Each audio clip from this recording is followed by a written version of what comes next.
కారవేరి లంబడక్కల పోరాట సమితి తెలంగాణ రాష్ట్ర అధ్యక్షుడు, ఎస్టీ సంఘాల 16 సంఘాలు రాష్ట్ర కోఆర్డినేటరు.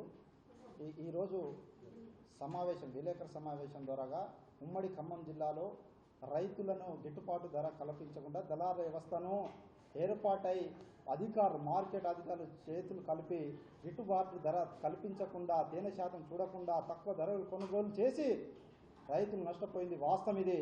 దానికోసం ఈ నెల 28వ తారీఖు నాడు ఉమ్మడి జిల్లా నుంచి భారీ సంఖ్యలో ఎస్సీ, ఎస్టీ, బీసీ రైతులతో పెద్ద ఎత్తున ధర్నా కార్యక్రమం చేస్తూ ఉన్నాం.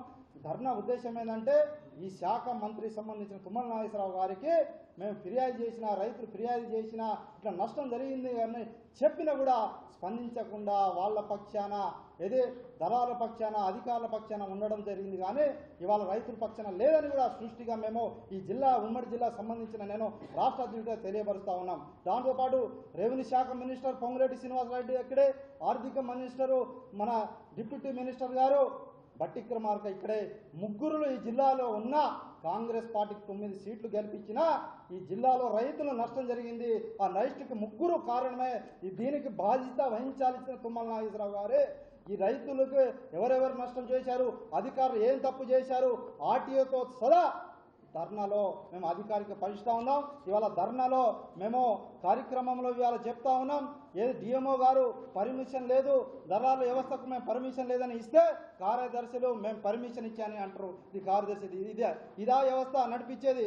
ఇది అగ్రికల్చర్ మినిస్టర్ గారు మీకు చెప్తా ఉన్నాం, డిఎంఓ గారేమో పర్మిషన్ లేదు అంటాడు.